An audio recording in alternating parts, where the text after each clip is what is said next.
não consta nada no site, não foi nada regulamentado, né?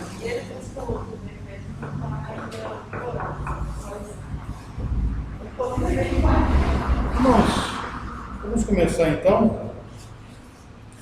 Vamos abrir nossas Bíblias lá em Apocalipse.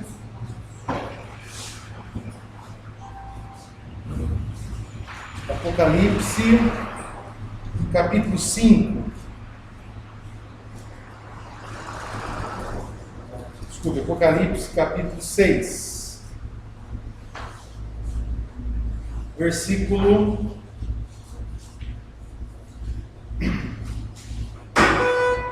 A partir do versículo 10 e 11. Clamaram em grande voz, dizendo: até quando, ó soberano Senhor, santo e verdadeiro, não julgas, nem vingas a nosso sangue, os que habitam sobre a terra? Então a cada um deles foi dada uma vestidura branca, e lhes disseram que se repousassem ainda por um pouco tempo, até que também se completasse o número de seus conservos e de seus irmãos, que iam ser mortos, como igualmente eles foram.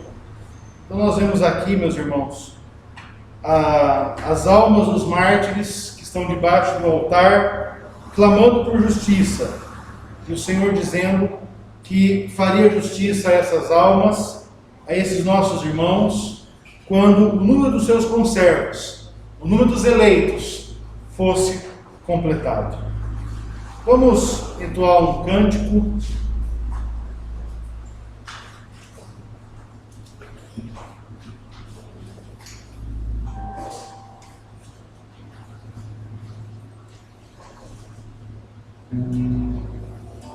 Nosso Deus é um Deus de aliança e promessa, amém, querido? Amém. Sei que os teus olhos sempre atentos permanecem em mim.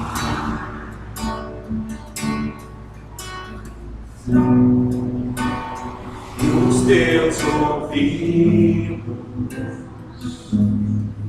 estão sensíveis para ouvir meu clamor. Posso até chorar, mas a alegria vem de manhã. És Deus de perto e não de longe, nunca mudaste, tu és fiel.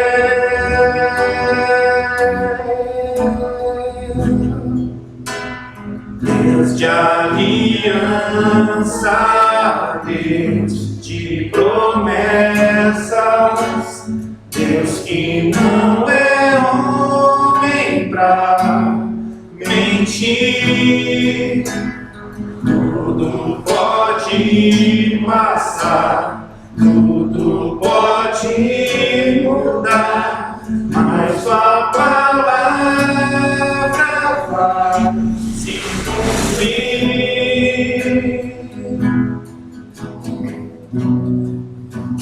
Sei que os teus olhos sempre atentos permanecem em mim.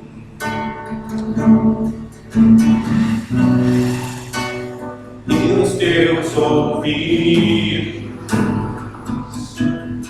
estão sensíveis para ouvir meu clamor.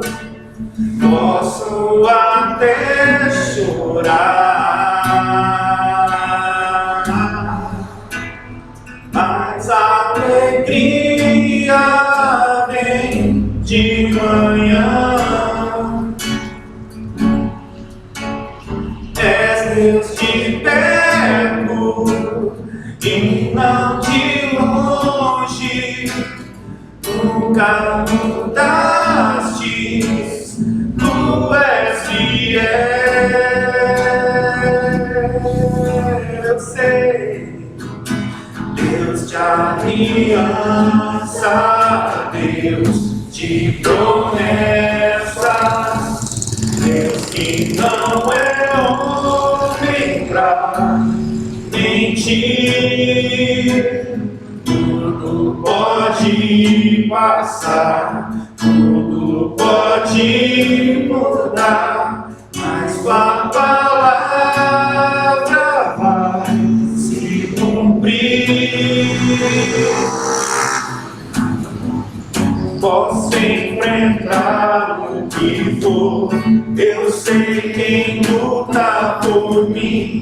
Seus planos não podem ser frustrados. Minha esperança está nas mãos do grande eu sou. Meus olhos vão ver o impossível acontecer.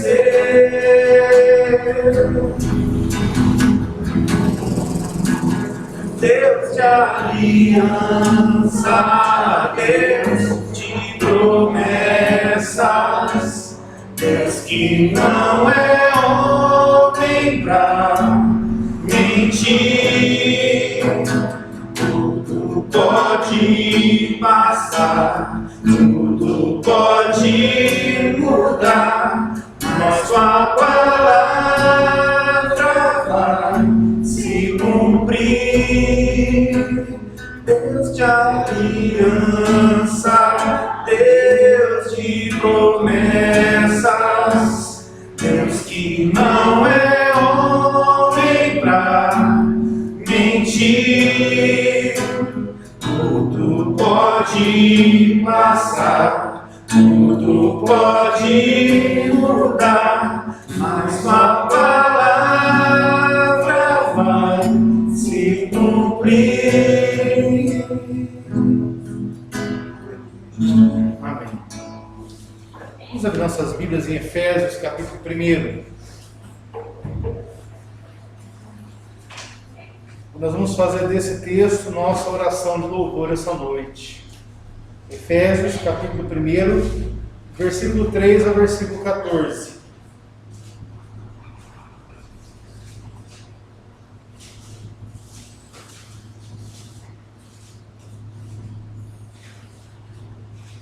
Assim diz na palavra do Senhor: Bendito Deus e Pai de nosso Senhor Jesus Cristo, que nos tem abençoado com toda sorte de bênçãos espiritual nas regiões celestiais em Cristo, assim como nos escolheu nele antes da fundação do mundo, para sermos santos e irrepreensíveis perante ele. Em amor nos predestinou para ele, para a adoção de filhos, por meio de Jesus Cristo, segundo o beneplácito de sua vontade, para louvor da glória de sua graça, que ele nos concedeu gratuitamente no amado, no qual temos a redenção pelo seu sangue e remissão dos pecados, segundo a riqueza de sua graça, que Deus derramou abundantemente sobre nós, em toda a sabedoria e prudência, desvendando-nos o mistério de sua vontade, segundo o seu beneplácito que propusera em Cristo, de fazer convergir nele, na dispensação da plenitude dos tempos, todas as coisas, tanto as do céu como as da terra. Nele digo, no qual fomos também feitos herança, predestinados segundo o propósito daquele que faz todas as coisas conforme o conselho da sua vontade, a fim de sermos para louvor de sua glória, nós, os que de antemão esperamos em Cristo, em quem também vós, depois que ouviste a palavra da verdade, o evangelho da vossa salvação, tendo nele também crido, fostes selados com o Santo Espírito da promessa, o qual é o penhor da nossa herança, até o resgate da sua propriedade, em louvor da sua glória. Então veja, eu queria enfatizar o versículo 13. Em quem também vós, depois que ouvistes a palavra da verdade, o evangelho da vossa salvação, tendo nele também crido, fostes selados com o Santo Espírito na promessa. Então, no momento da nossa conversão, nós fomos selados pelo Espírito Santo. O Espírito Santo foi derramado sobre nós. Nós somos regenerados e temos agora um novo caminho, uma nova agenda, novos propósitos. Vamos fechar nossos olhos e vamos orar ao Senhor. Eterno Deus e amado Pai, obrigado, Senhor. Obrigado pela Tua palavra, que é luz para os nossos passos. Obrigado, Senhor, porque estamos reunidos aqui. E nós queremos te pedir, ó Deus, pela vida da Dona Isabel, pela vida do Márcio, pela vida das pessoas que estão nos assistindo nesse momento, nas lives. Queremos pedir, Senhor, por nossa nação, para que o Senhor venha trazer refrigério ao nosso povo e abençoa, Senhor, os cientistas, abençoa, Senhor, aqueles que estão se dedicando à pesquisa, para que, para a glória do Teu santo e bendito nome, haja uma vacina para que este terrível mal que se abate sobre nós seja terminado. Que nós possamos, Senhor, novamente congregar com alegria, congregarmos todos juntos para a glória do Teu santo e bendito nome. Nós pedimos tudo isso em nome de Jesus, hoje e sempre. Amém. Irmãos, vamos abrir nossas Bíblias em Mateus capítulo 13. Mateus 13.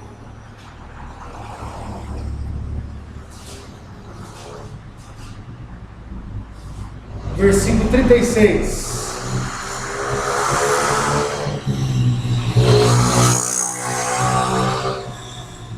Então, despedidas as multidões, foi Jesus para casa. E chegando-se a ele, os discípulos disseram: explica-nos a parábola do joio no campo.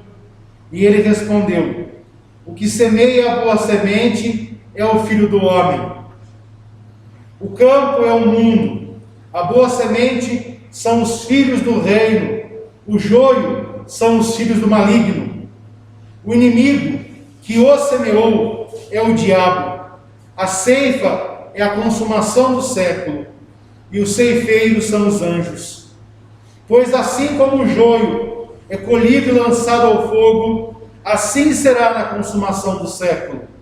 Mandará o Filho do Homem os seus anjos, que ajuntarão do seu reino todos os escândalos e os que praticam a iniquidade, e os lançarão na fornalha acesa. Ali haverá choro e ranger de dentes. Então os justos resplandecerão como o sol no reino do meu Pai. Quem tem ouvidos para ouvir, ouça. Irmãos, vamos nesse momento pensar sobre essa realidade que se abaterá todo mundo. Um dia Jesus voltará. Os eleitos não serão consumidos com os ímpios. Apesar do joio crescer lado a lado do trigo, o trigo será guardado no celeiro, o joio será queimado. Irmãos, somos trigo pelo milagre da regeneração. Porque outrora vivíamos como joio, fazíamos as obras deste mundo, mas o Senhor, na sua infinita misericórdia e graça, nos chamou para a vida, nos desarraigou do reino das trevas e nos plantou no reino de seu Filho. Então, meus irmãos, vamos numa oração silenciosa, pedir perdão ao Senhor por nossos pecados, pelas vezes em que fizemos o desejo da nossa carne, e depois de alguns instantes, vou pedir para o Ricardo nos entoar um hino, e logo em seguida nós vamos orar.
ó Deus. Se ao teu exemplo fraco tropeçou, se eu não andei nos bons caminhos teus, perdão, Senhor.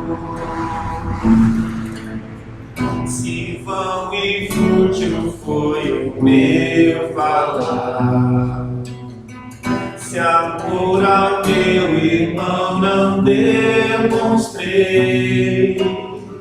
se ao sofredor eu não quis ajudar, perdão, Senhor.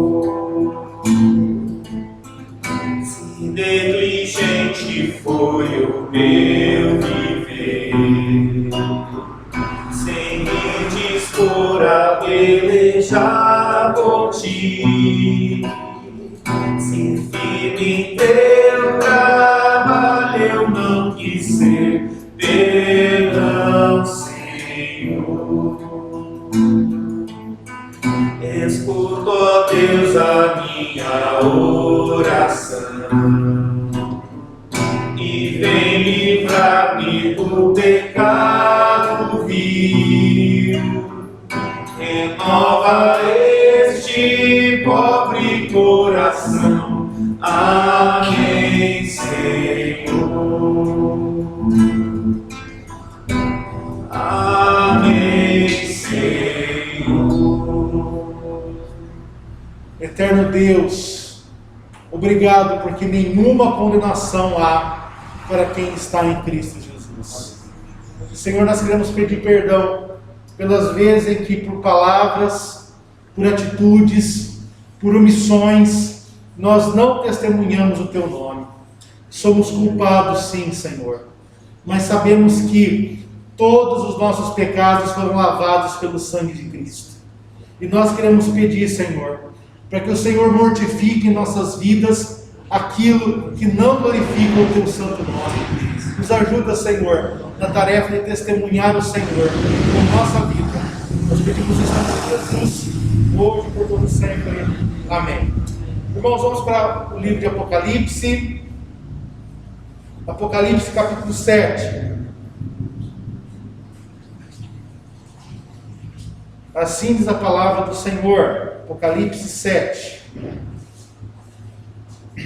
Depois disso, vi 4 anjos em pé nos 4 cantos da terra, conservando seguros os 4 ventos da terra, para que nenhum vento soprasse sobre a terra, nem sobre o mar, nem sobre árvore alguma.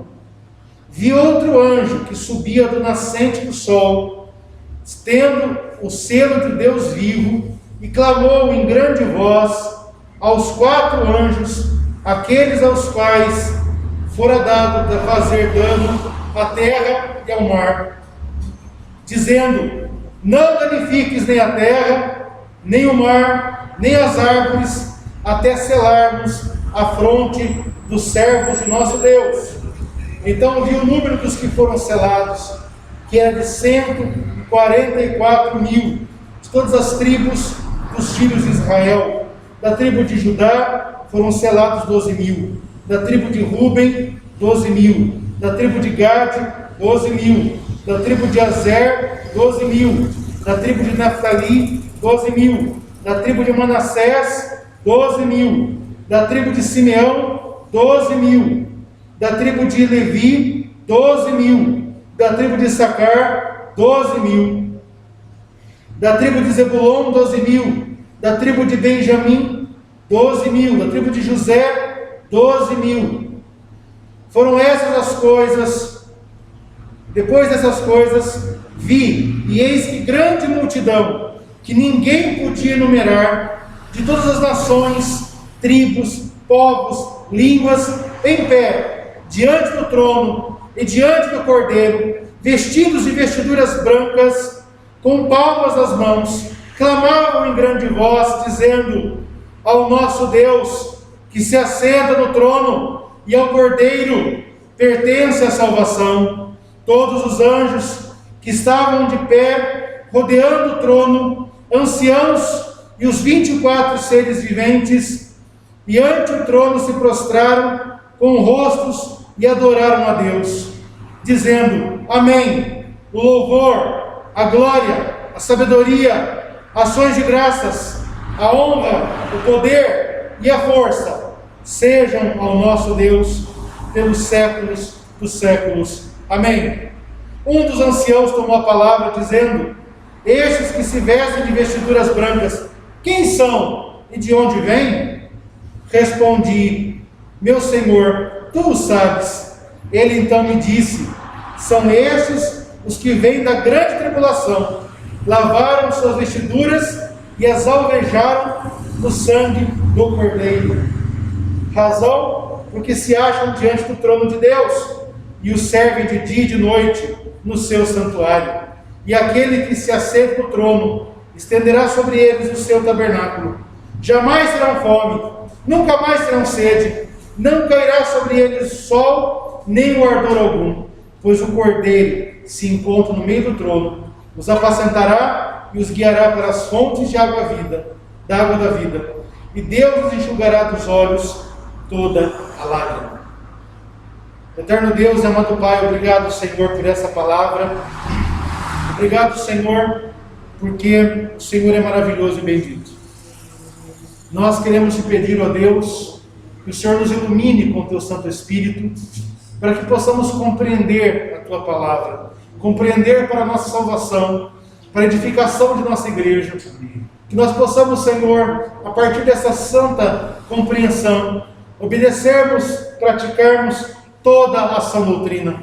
Senhor, nos ensina essa noite como o Senhor preservará a tua igreja. E nós pedimos em nome de Jesus que as palavras dos meus lábios e o meditar do meu coração sejam agradáveis na tua presença, Senhor, rocha minha e redentor meu. Amém. Irmãos, apesar do texto ser longo, ele é um texto muito simples. Muito simples. O grande tema deste texto é que o Senhor preservará a sua igreja. Então você tem aqui no capítulo 6 a abertura dos 7 selos. Vocês se lembram, não é? Capítulo 5, João tem a visão do Cordeiro. Havia um livro à mão direita do trono do Senhor. Não foi achado ninguém digno de abrir esse livro, nem no céu, nem na terra, nem abaixo da terra. Só um foi digno de abrir esse livro. E quem foi este digno? O Cordeiro. E ele é digno porque ele morreu. Então, meus irmãos, que livro é esse? Nós já vimos. Este livro que é escrito por dentro e por fora, e que tem 7 selos, ele é uma espécie de contrato de posse.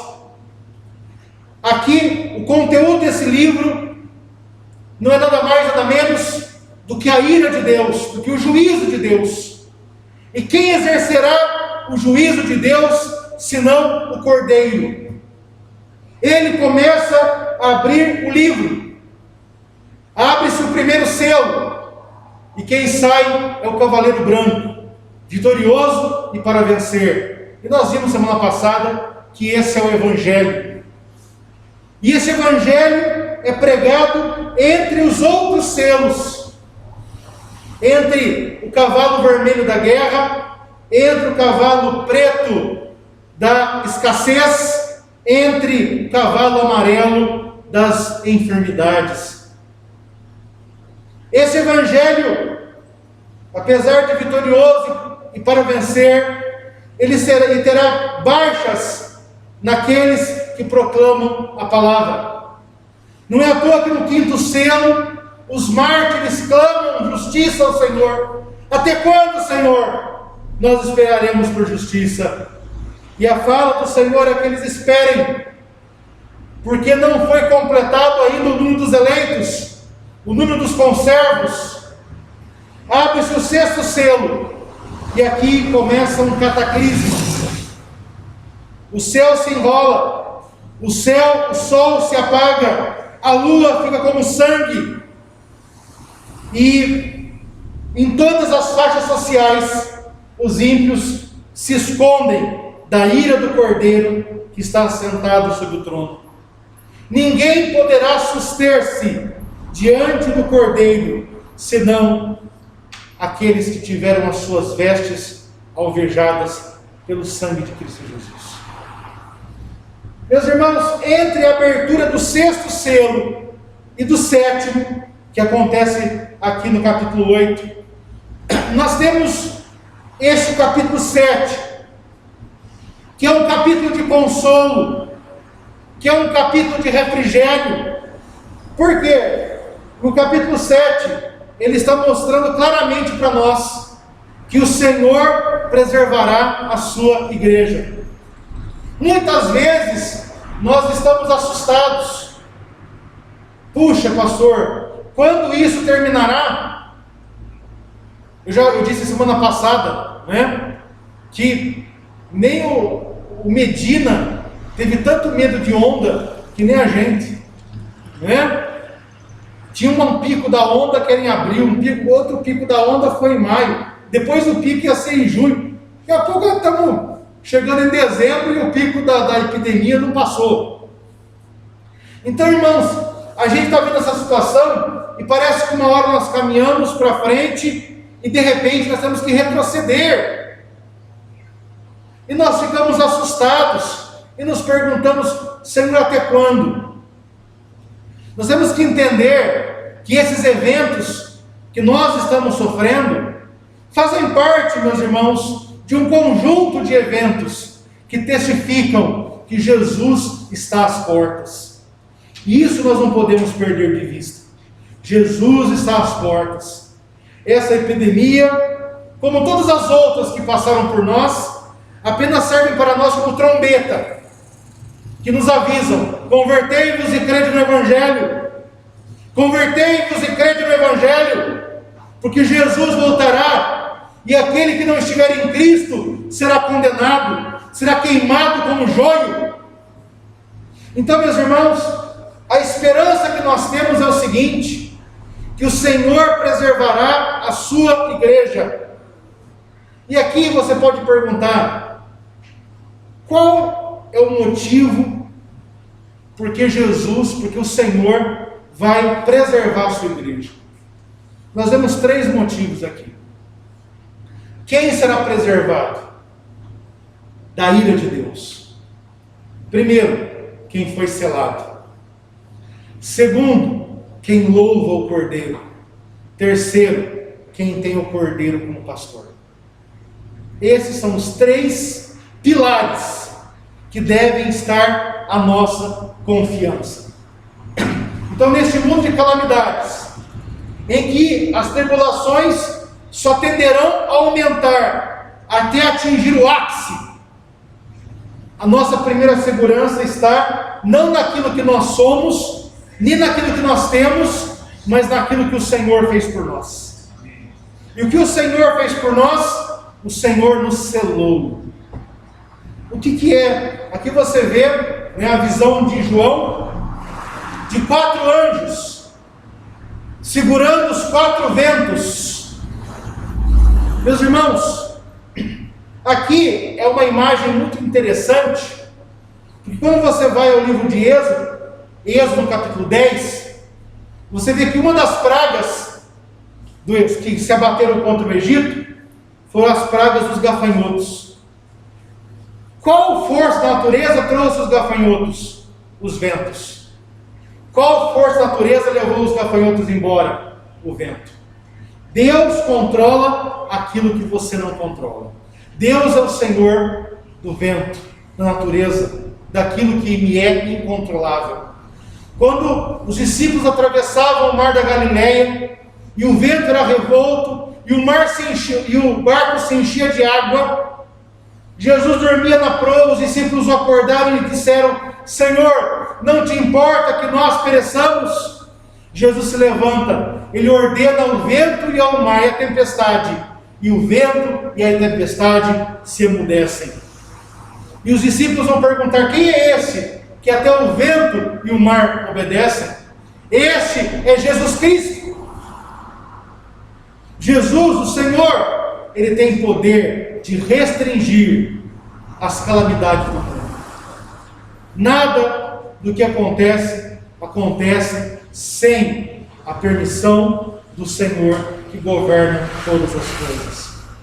E a ordem para esses anjos, que é dada de um anjo que nós não sabemos muito bem ao certo, é um anjo de um grau maior que o deles. Chegaram a cogitar que esse anjo fosse uma representação de Jesus Cristo, mas o texto não nos dá muita base para nós pensarmos assim. O fato é que este anjo, que vem do Oriente, ele vai dizer: aguentem um pouco, segurem os ventos, não danifiquem nem a terra, nem o mar, nem as árvores.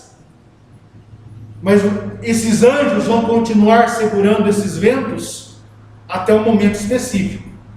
E que momento é esse? Até que os eleitos sejam selados.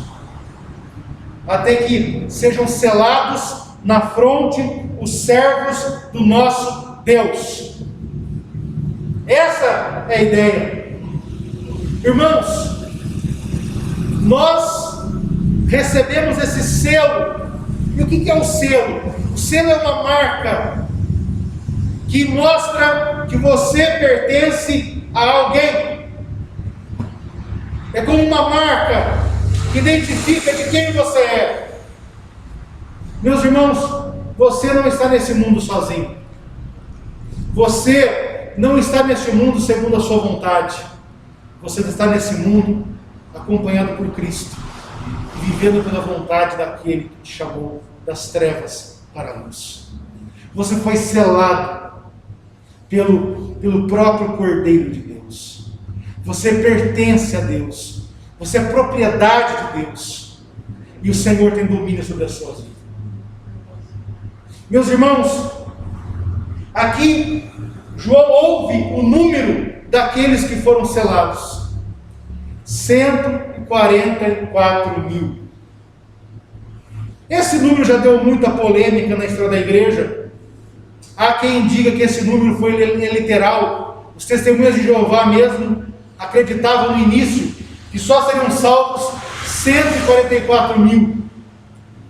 Mas quando eles aumentaram o número de seguidores, tiveram que fazer um malabarismo teológico e colocaram ali que só iria para o céu 144 mil. O resto ia para um lugar muito legal.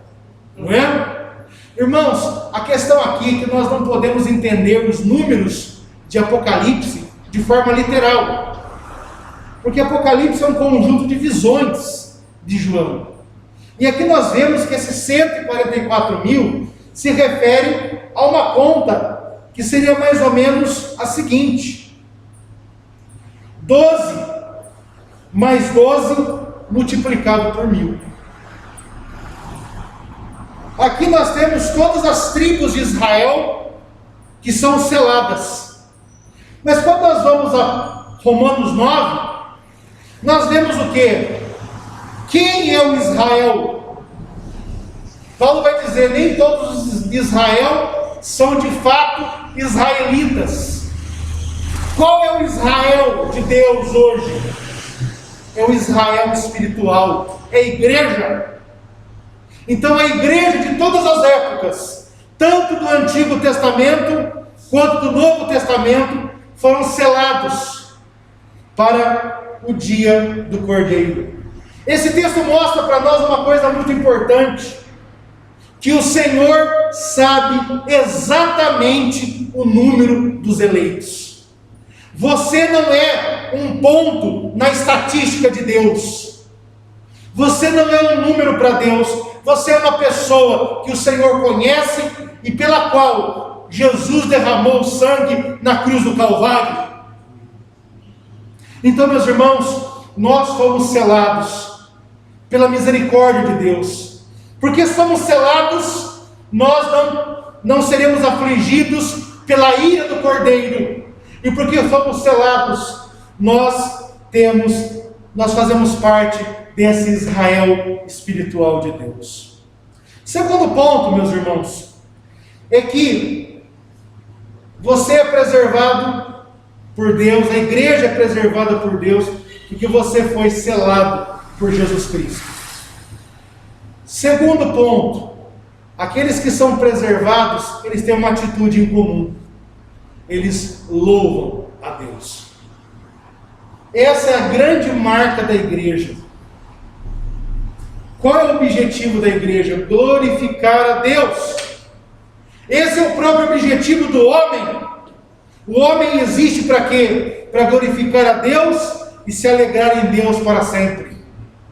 Então a igreja, ela compartilha desse mesmo objetivo. Esses dias atrás eu tive uma palestra, a pessoa dizendo assim: o objetivo da igreja é o bem comum. Não! O objetivo da igreja não é o bem comum. O da sociedade é o bem comum. O da política é o bem comum. Da igreja não. A igreja não vai fazer aquilo que todas as pessoas querem, porque muitas vezes as pessoas vão querer aquilo que é contrário a Deus. Paulo vai dizer a Timóteo: insta, pregue a palavra, quer seja oportuno, quer não. Paulo adverte a Timóteo que nos últimos dias as pessoas sentiriam coceira nos ouvidos por ouvir a sã doutrina. Elas procurariam mestres que falavam segundo as suas fábulas. Mas a igreja, ela não vai pregar fábulas. A igreja não vai fazer concessões à mentira. A igreja continuará pregando o evangelho, assim como nossos pais pregaram, assim como nossos antepassados pregaram, mesmo sob o calor da fogueira ou sobre a boca das feras. Nem as fogueiras da Inquisição, nem as cruzes de Roma, nem as feras do Coliseu foram capazes de calar aqueles que o Senhor chamou para a sua glória. Meus irmãos, a igreja compartilha do objetivo de glorificar a Deus. E não há um momento mais evidente da glorificação de Deus quando a igreja se reúne para louvar o Senhor. E aqui João vê uma inumerável multidão. Aqui, depois dessas coisas, eis uma multidão que ninguém podia contar. Agora eu queria chamar a sua atenção para um ponto desse texto. Aqui, os servos do Deus vivo são 144 mil. Agora, os servos do Deus vivo são uma multidão que ninguém pode contar. Ué, mas não são 144 mil, pastor? Não! Aqui a ideia do texto é dizer o seguinte: para Deus é um número exato, para nós é uma multidão que ninguém pode contar. Quando João ouve, ele ouve um número exato. Para Deus é um número exato. Deus não está fazendo concessões agora. Esses servos aqui foram chamados antes da fundação do mundo, predestinados para serem santos e irrepreensíveis, para viverem para a glória de Cristo. Agora, a nossa percepção, a igreja é uma multidão incontável. Incontável. E essa grande multidão, ela vem de onde? De um país específico, como fora outrora? Ela vem só de Israel, do Israel físico? Não. A igreja, ela vem de todas as nações, de todas as tribos, todos os povos, todas as línguas. Aqui, meus irmãos, nós vemos uma coisa linda. Diante do Cordeiro, todos os povos se unem numa mesma oração. Aqui não há negros e brancos, não há ocidentais e orientais, não há grego e judeu, não há pobres e ricos, todos estão unidos para louvar o Cordeiro. E qual é o conteúdo desse louvor?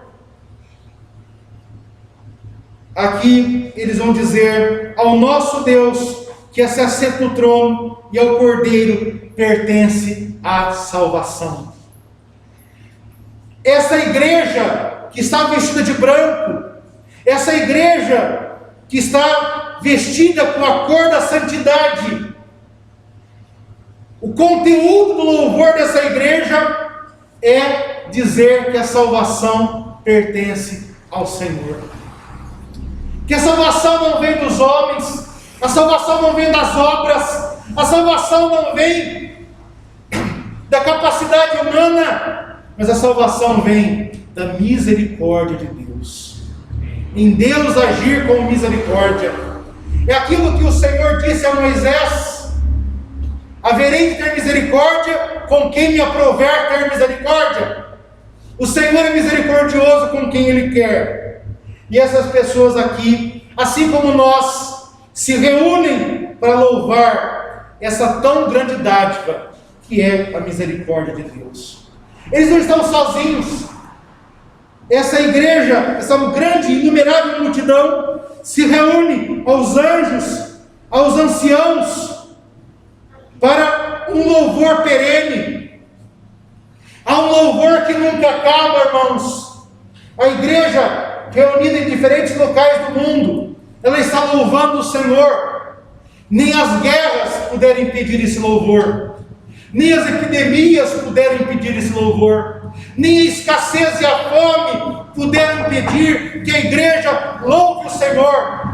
Porque quanto mais terríveis e mais difíceis sejam os dias, esta igreja louvará o Senhor com toda a sua voz, com toda a sua vida, derramando seu sangue, se for necessário, para que o Senhor seja exaltado em nossas vidas. Amém. Meus irmãos, eu me lembro dos morávios, alguns jovens moravianos souberam que uma região da Ásia havia um povo que não ouvira falar de Jesus. Eles pediram para ir para esse local, mas ali era uma ilha de pessoas escravizadas, uma ilha de pessoas que viviam em trabalhos forçados. E a pessoa que administrava aquele local disse: para vocês entrarem aqui, vocês precisam vir como escravos. E aqueles jovens voltaram para suas casas, arrumaram dinheiro para a viagem, para que eles pudessem ser escravos ali, e como escravos testemunharam Jesus Cristo aquelas pessoas que estavam indo para o inferno. No dia em que o navio partiu, a igreja e seus familiares estavam no porto, chorando, porque jamais voltariam a ver aqueles jovens. E aqueles jovens dizem para a igreja: o Cordeiro merece, o Cordeiro merece. Aqueles jovens deram as suas vidas para a glória do Cordeiro de Deus. Esse é o poder da igreja. Esse é o poder que o mundo não entende. E esse é o poder que o mundo teme. É por isso que o mundo persegue o Jesus Cristo que anima essa igreja. E por último, meus irmãos, você vê aqui que nós somos preservados porque fomos selados por Deus. Porque fomos selados por Deus, nós louvamos a Deus pela salvação que nos foi dada. E agora um último ponto de nosso consolo, é no fato de que nós não somos ovelhas perdidas. Nós não somos ovelhas desgarradas. Nós temos um pastor sobre nós, que é Jesus Cristo. E aqui um presbítero pergunta a João: quem é essa multidão? João vai dizer: eu não sei, tu sabes. E o presbítero vai dizer para João: essa multidão são aqueles que lavaram, alvejaram, embranqueceram suas vestes no sangue do Cordeiro. Meus irmãos, aqui esse texto fala de justificação. Onde se deu a nossa justificação? Onde nossos pecados foram pagos, senão no sangue de Jesus Cristo? Há 2000 anos, Jesus subiu à cruz, nos representando. No dia em que nós tivemos nossos corações abertos pelo Espírito Santo, nós usufruímos desse benefício que Jesus conquistou por nós. O sangue dele foi derramado sobre as nossas vidas, nossos pecados foram pagos e nós tivemos paz com Deus. Essa é a maravilhosa graça que o Senhor nos dá. Você não tem mais nenhum débito com o Senhor. Eles alvejaram as suas vestes no sangue do Cordeiro. Eles vêm da grande tribulação. Que tribulação é essa? A mesma que nós estamos enfrentando. Desde o sermão de Pentecostes, quando Pedro nos informou que nós já vivemos os últimos dias, até aquele dia em que o Senhor voltará, nós estamos passando por essa tribulação, maior em alguns lugares, menor em outros, mas em todos se intensificando e perseguindo com cada vez mais crueldade aqueles que são de Jesus Cristo. Irmãos, eles se acham diante do trono. E qual é a razão pela qual esses servos existem ali? Eles servem de dia e de noite no santuário. Eles estão diante do Cordeiro. Meus irmãos, entenda uma coisa importante. Aquilo que você almeja aqui na terra é aquilo que você vai ter plenamente depois da sua morte. Se você almeja as coisas que te dão morte, você terá a morte completa na segunda morte, que é o inferno. Se eu almejo apenas o dinheiro, a honra dos homens, os prazeres dessa vida que me matam, eu encontrarei no final apenas a morte. Jesus diz: não temais aqueles que matam o corpo, temei antes aquele que pode matar o corpo e jogar a alma no inferno. Agora, se na minha vida eu almejo as coisas do Senhor, a glória do Senhor, se eu busco as coisas que me dão vida eterna, depois de minha morte, eu vou encontrar vida em plenitude. Eu estarei servindo diante do Cordeiro. Estar diante do Cordeiro é não ter mais nenhuma necessidade.